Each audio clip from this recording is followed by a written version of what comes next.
They put hijab on me, you know. Drive your truck and shut up. I was 7. They're all killed. I felt the presence of the devil.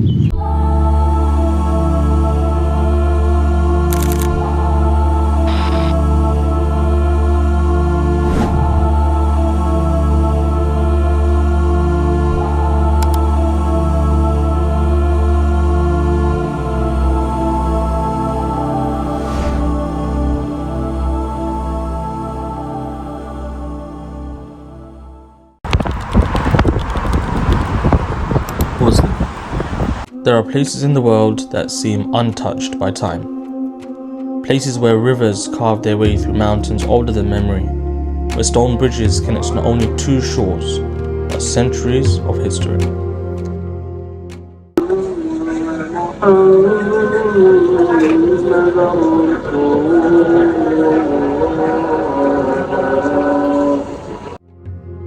Visitors, Bosnia offers breathtaking landscapes and warm hospitality, but beneath its beauty lies a story that cannot be separated from the land itself. A story of loss, a story of survival, and a story of remembrance.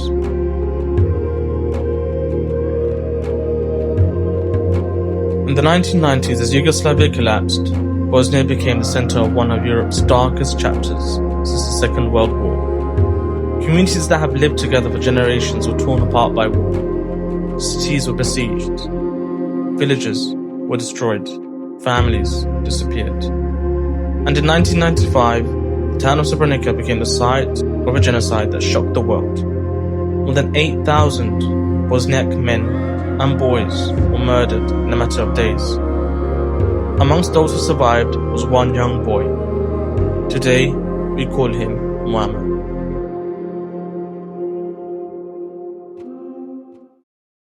Nothing to hide.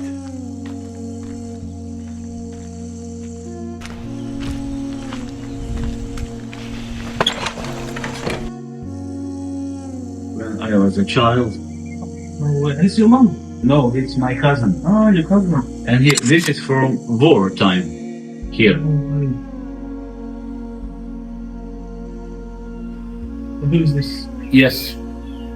And that's She teach me about Islam. And your mom? Who's this? Husband from her sister. Okay. Yeah, this is my uncle. Your uncle? Yeah, he was my hero. And what happened to your uncle? Yeah, he died in 1993.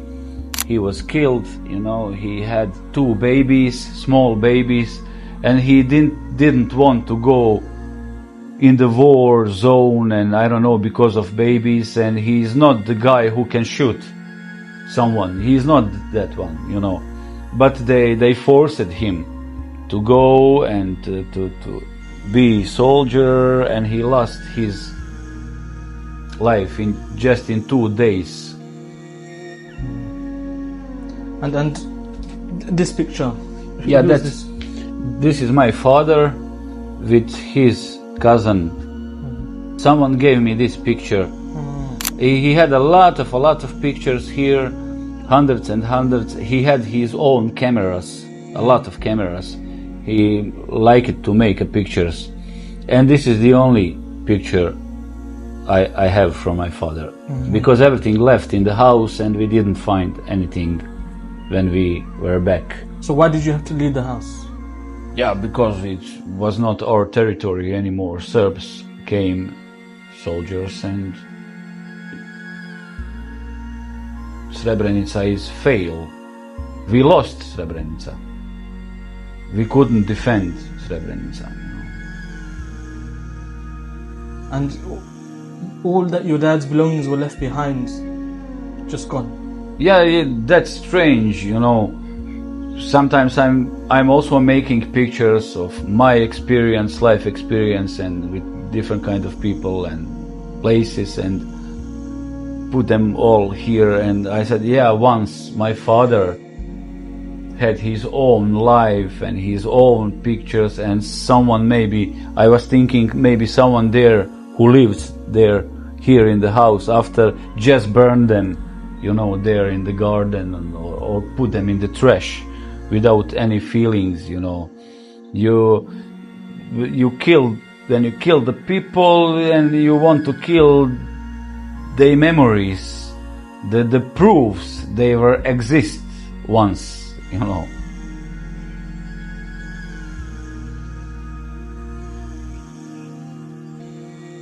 So, Mama, can you tell me, before the war, how was life? Yeah, it was a rich place with good economy, and we had big family.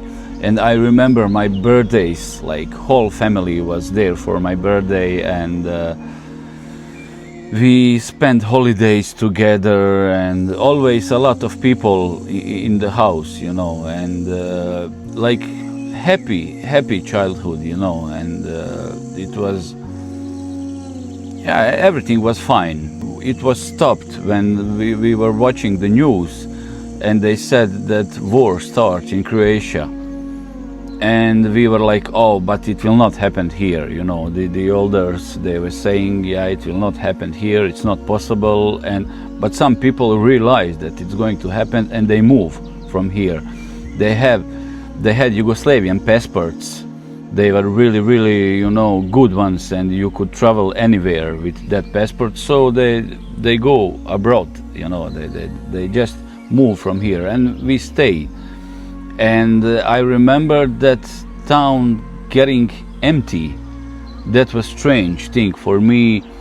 I had no idea how much big change is coming from that happy childhood, you know, that it's going to be something completely opposite. So that's the most important thing, you know, when change starts. And we was not really aware what is going to happen and what people can do to the other people. We had no idea about that. I was 7 in 1992 when war started.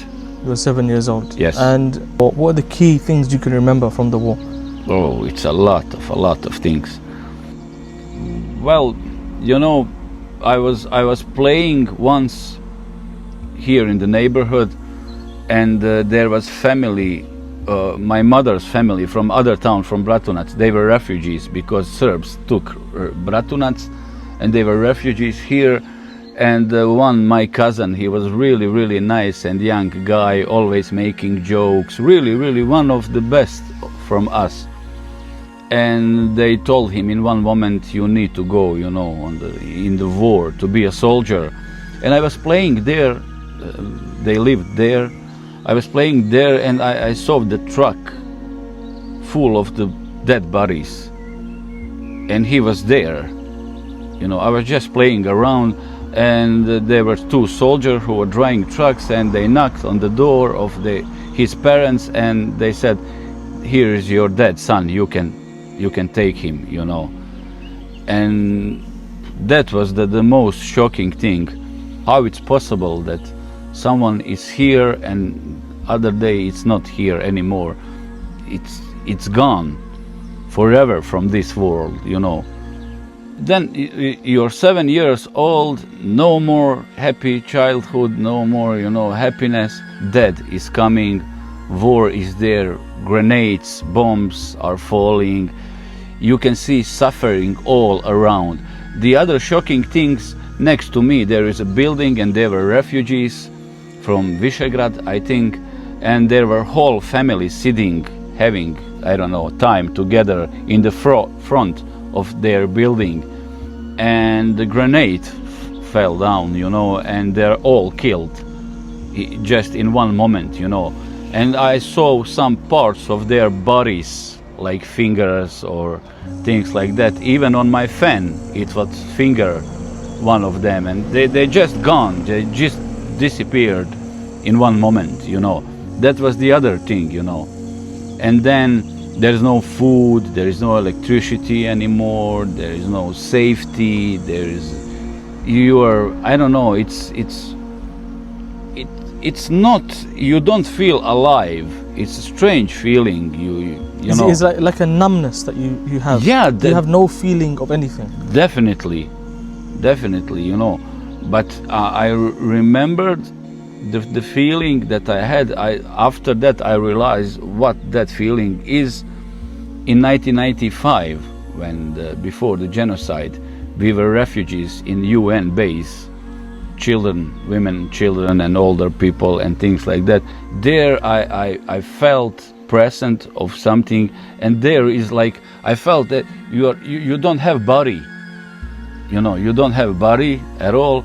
And then definitely now I know what was that. I felt the presence of the devil.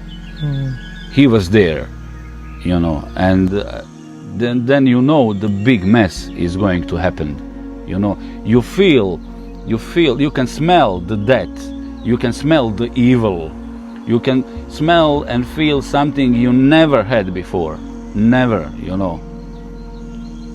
That was I remembered back in time, for first time in my life, I was 11 in that time, I was praying to the God.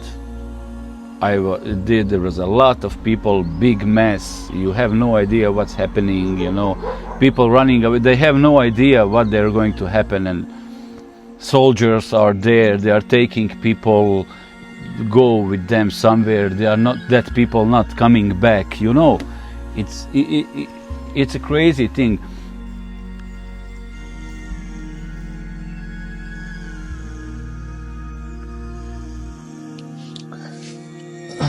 So, how did you survive the war?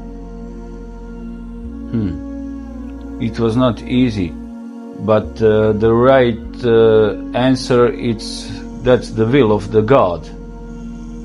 That the government of Republika Srpska, they took all towns around, and Srebrenica was the only thing who left in Republika Srpska with Muslim people.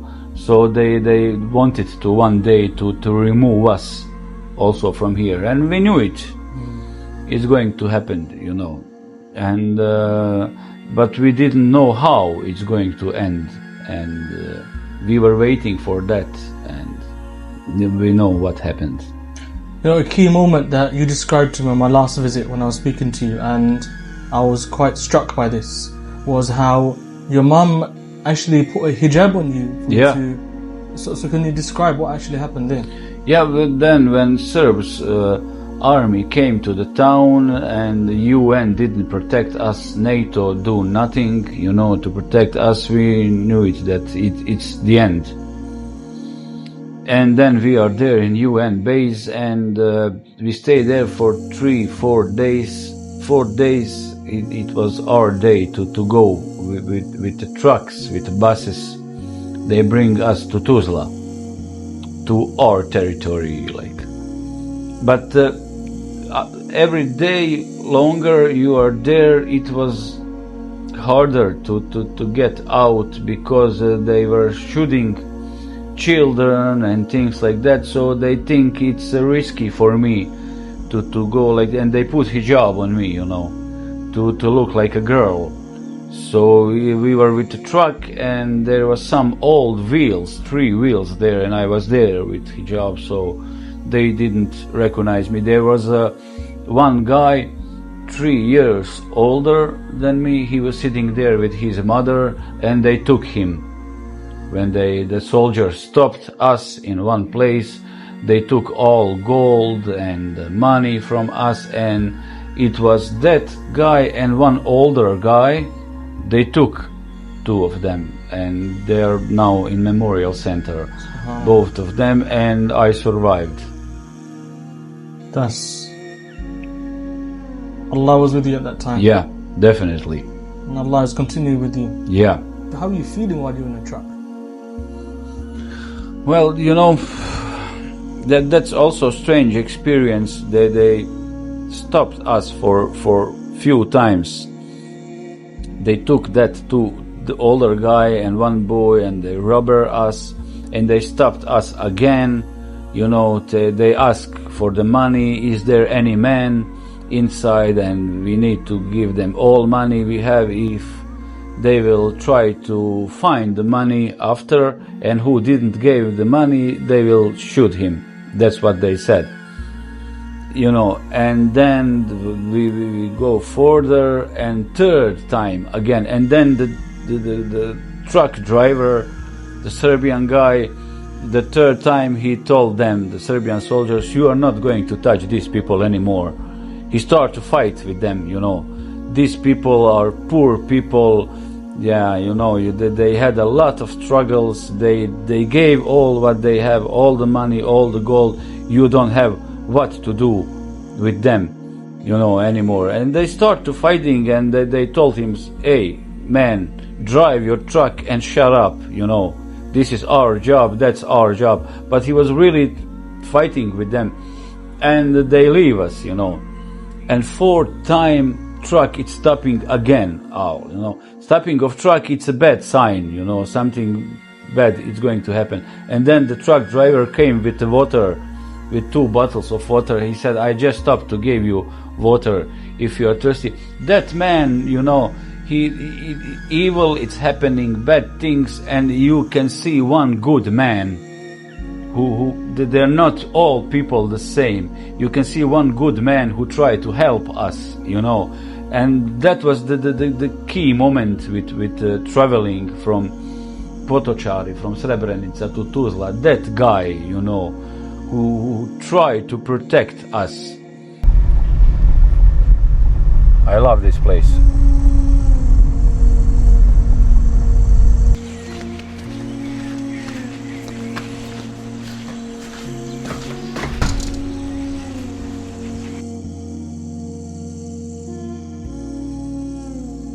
This masjid and all the other masjids in Srebrenica and around Srebrenica, they are destroyed after July 1995, when Serbs army came, then destroyed this masjid and all masjids, and we rebuilt it, all of them again. When I clean the masjid and do something for the masjid, it makes me feel great. It makes me feel good. I enjoy a lot.